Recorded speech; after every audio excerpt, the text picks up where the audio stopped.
The Bleach Player Awards for the year 2023 is officially here. It's in the description. Check it out if you haven't already seen it. Alright lads, so it's the last day of the month, and with that we have this month's dev comments, in this case giving us an insight on what we are going to be getting next month in the month of March. There was also an announcement of it in-game, and then we also have a new gameplay feature coming to the game, which I'm kind of excited about. We'll talk about that once we get to the end of this page. So first up, as always, let's read what Caleb have to say. This is the development team. This month we released version 15.6, which implemented the quality of life changes that were mentioned in last month's dev comments, and we hope these changes helped improve your gaming experience. Following last month's comments, we would like to share additional information regarding future updates and invite you to read through the entirety of this month's comments. They then go ahead and mention the 85 million download celebration just started, and if you log in right now, you do get yourself a battle ready 6-star summons ticket. They then thank us, the players, for obviously reaching 85 million downloads, and then let's jump into this month's dev comments. So number one, upcoming updates. So these two, and there's an extra one announced in-game, we'll hop over that in a minute, are coming around late March. It does say mid-March here, but in-game it does say planned. So I would more so take the in-game announcement. One thing to keep in mind before we even talk about this, these dev comments usually do tell us what we are getting, right? But unless it's announced in-game, it's not 200% confirmed. Best example is the new accessories that we are waiting for. They never announced it in-game that we're getting new accessories.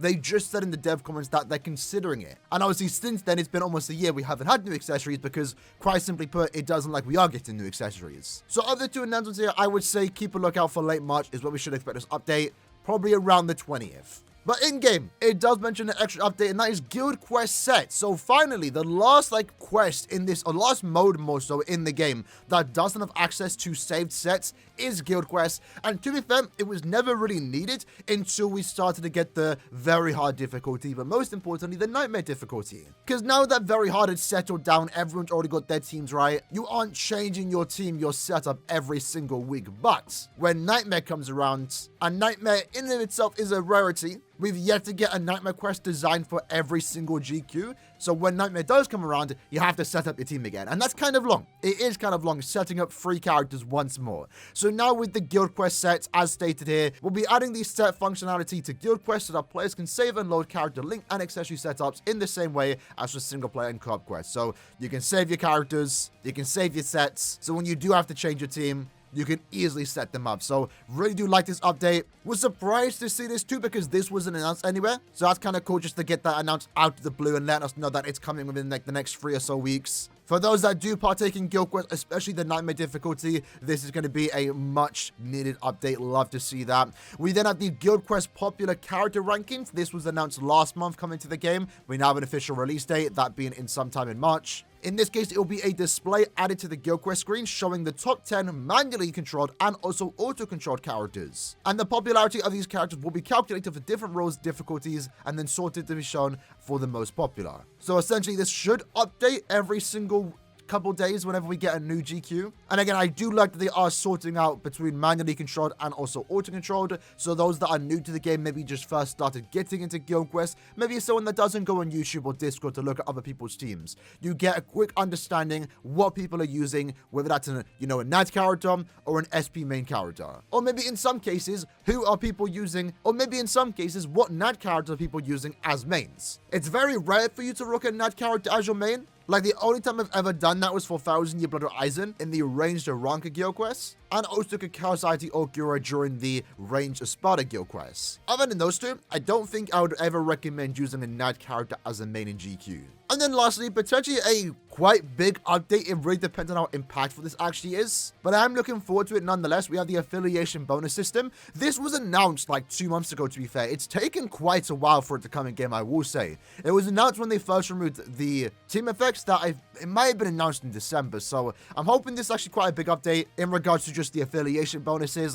But in this case, for those that aren't aware, the more you collect of a certain character affiliation, let's say Storypus for example, the more stats you potentially get for those characters with that affiliation. I'm not expecting any nothing crazy in terms of stats. Like, at most, if you have every character in the game, maybe 20%. I don't know. But even 20% is quite big, to be fair. So I am very curious and excited to see what stat increases we'll be getting from these affiliation bonuses and how it's going to be balanced too, because, you know, Soripers, there's so many Soripers. Quincy's and, you know, Fullbringers or humans more so, there's not that many. So I want to know how they're going to balance that out. Because otherwise, Soripers are always going to be our best characters, essentially. At least when it comes to just stat upgrades. Now, if we go back to the dev comments once more, we do get a bit more information that's not mentioned in-game, because it does say here that, of course, you're going to get extra stats and increased stats based on the number of characters of different affiliations that have been obtained, but also strengthened. So in-game, they don't mention anything about strengthening your characters, but this might be another system where you get rewarded for working on your books, working on your characters, whether that's getting into level 200, maybe Links.T20, I'm not too sure. I would assume level 200s, and then you potentially get more stats for your other characters. We have been seeing Caleb going down the collection route, where a lot of the updates we have been getting just encourage you collecting more characters and working on more characters, and that's good. It's a gacha game. That's what we be doing most of the time anyway, right? You know, last year, for example, we had the battle power, and we also had the extra player rank. So the more you played the game, the more you did stuff in game,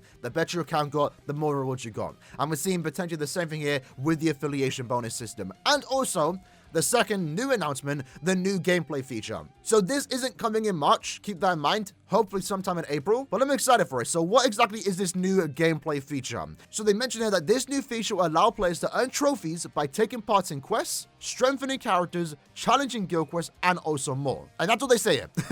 That's all they say it. They then mention we are also developing a feature that will allow players or help players with certain aspects of the game as they collect trophies. So my thing here is this shouldn't be related to Arena. I feel like they maybe should change the wording here, trophies, because right now we have trophies in game. It's an arena feature. When you win games in arena, you get trophies and that raises their ranks. This here doesn't seem to be related to arena. It's more so an account, like achievements more so maybe. I think that's the best way to look at it. It's like account achievements, which to be fair, in a way is kind of like the free orders that we have in game, right? But I assume these ones would be a bit more rewarding. And maybe it would be another way to show how good your account is, as we've seen with the battle power system, right? You know, an account with 3 million battle power is clearly better than an account with only 1 million battle power. We might be seeing something similar here where we can compare trophies, I guess. I don't know. But I do like the idea of it. It's just by playing the game, strengthening your characters, playing guild quests, and more. Curious to see what the and more is. We just get extra rewards, again, extra trophies to potentially get more rewards, right? Because we don't know what these trophy milestones will give us. Maybe if we get 10 trophies, 100 trophies, we get 100 orbs. Even if it is a one-time reward, Caleb have been quite good with the one-time rewards.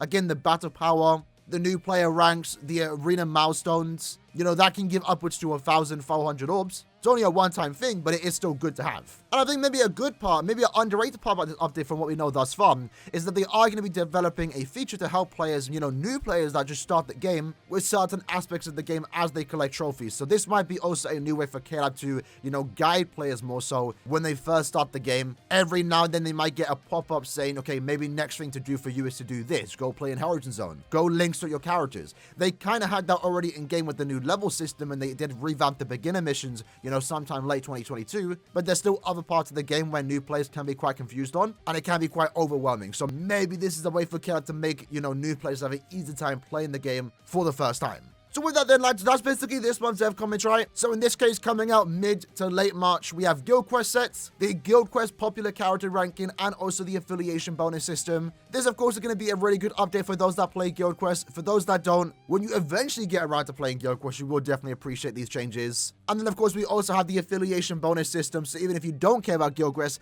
you still have something new to mess around with. And then, of course, we also do have the new gameplay feature, the new trophy system that doesn't seem to be related to Arena, so maybe they shouldn't be called trophies because it's a bit weird to have two systems that have like the similar name. I don't know, but either way, this looks to be just an extra way for you to get more rewards just by playing the game. And maybe it could give you a new goal, right? I'm slowly wrapping up my goal on Bleach Brave Souls to T20 every character in the game, and depending what this actually is, this might be my new goal to get a certain number of trophies if you can actually farm them just by playing the game that much. I don't know. I'm looking forward to it either way. With that said, hope you enjoyed the video. See you guys next time. Take care and peace.